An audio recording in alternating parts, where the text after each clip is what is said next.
E aí, pessoal, bom dia, boa tarde, boa noite, boa madrugada, seja lá a hora que você está vendo esse vídeo, né? Como eu disse na aula de resolução lá das questões da prova da EAN, eu ia dar um pequeno resumo sobre o movimento uniforme, certo? Tudo que eu vou falar aqui para vocês é o essencial, o básico que vocês precisam para acertar todas as questões do assunto na prova, certo? Inicialmente eu vou falar essa parte do estudo do movimento, ele está na cinemática, certo? Está incluído na cinemática. E o que estuda a cinemática? Né? Para alguns ela estuda o movimento sem se preocupar com as suas causas. Para outros, ela não passa de descrição matemática do movimento. O que interessa para nós é que a cinemática estuda o movimento sem se preocupar com a sua causa, certo? A causa que gera o movimento, nós vamos estudar lá na parte da dinâmica.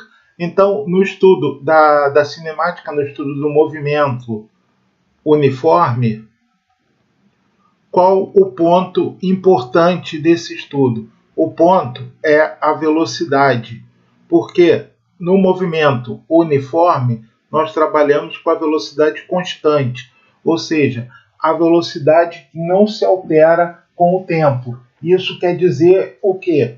Que um móvel, uma partícula, um corpo, um objeto, seja lá como o problema chamar, ele percorre espaços iguais em tempos iguais.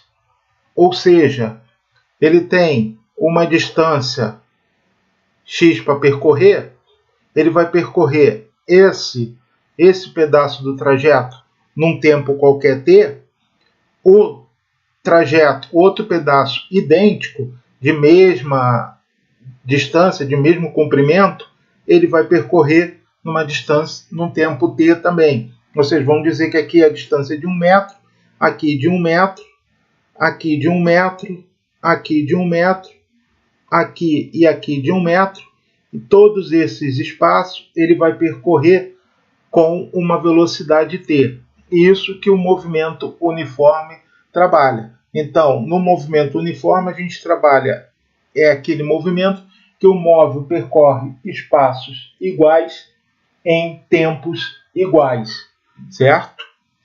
E o que caracteriza esse movimento uniforme ainda?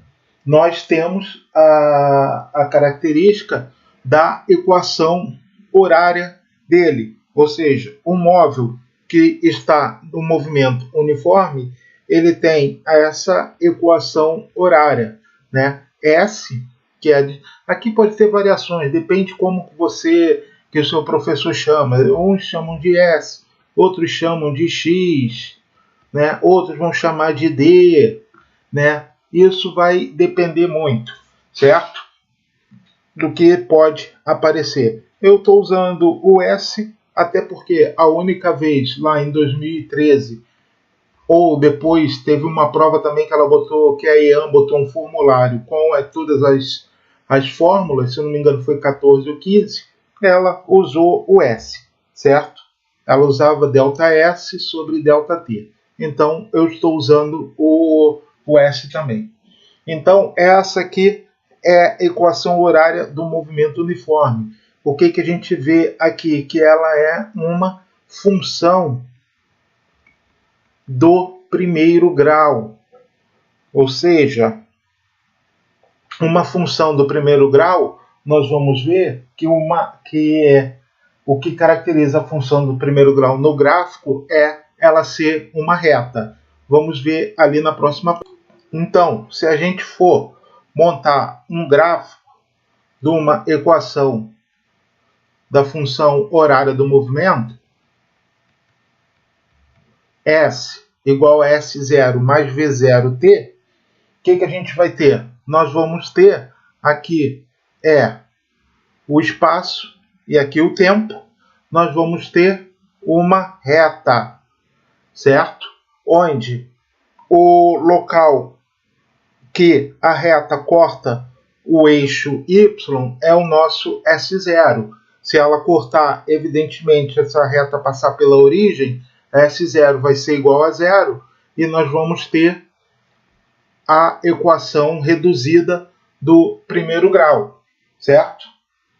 Mas, então, nós temos essa equação horária, onde o S0 é o ponto onde se corta o eixo Y, e o valor da velocidade, através do gráfico, a gente pode definir que essa velocidade é o valor numericamente igual ao coeficiente angular dessa reta, onde o coeficiente angular alfa ali, ele é dado pelo cateto oposto sobre o cateto adjacente, ou seja, é a tangente de alfa. Então, a velocidade no movimento uniforme, se eu tenho um gráfico de S vezes T, eu posso determinar a velocidade simplesmente usando a tangente do ângulo alfa, o coeficiente angular dessa reta, certo? A EAN nunca pediu algo desse tipo, né? A única questão, se eu não me engano, foi 2007, tem o gráfico lá, mas a gente consegue resolver, sem precisar dessa informação, a gente consegue resolver com os dados que foi dado no gráfico, certo?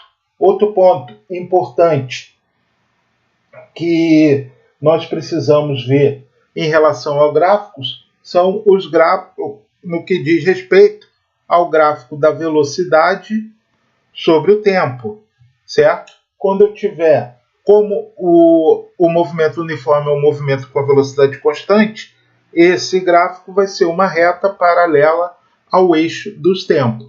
Se ela estiver acima do eixo T, o eixo X, né? Essa velocidade vai ser positiva.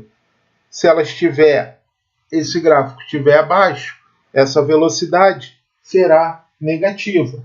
Quando a velocidade for positiva, a gente diz que o movimento é progressivo. E quando essa velocidade for negativa, a gente diz que o movimento é retrógrado, certo? E o gráfico da aceleração, sobre a aceleração versus o tempo no movimento uniforme. Fazer aqui pequenininho. A aceleração vezes o tempo. Ela é uma reta que passa sobre o eixo do tempo, porque a aceleração no movimento uniforme é igual a zero, a aceleração é nula, certo? Então, esses são os principais pontos que você precisa saber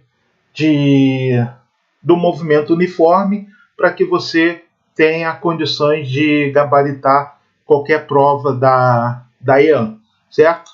Depois, no próximo vídeo, eu vou colocar mais algumas questões de movimento uniforme, essas questões que são um algo a mais, aquele degrau acima que você vai subir nas questões, no nível de conhecimento das questões, lembrando que quem pode mais sempre vai poder o menos, certo? Então, as dúvidas, reclamações, injúrias, pedidos para ir embora, aqueles que tiverem podem fazer aí pelos nossos canais de comunicação. Então, até a próxima, onde nós vamos aprofundar um pouco o estudo do movimento uniforme. Certo, pessoal? Até lá!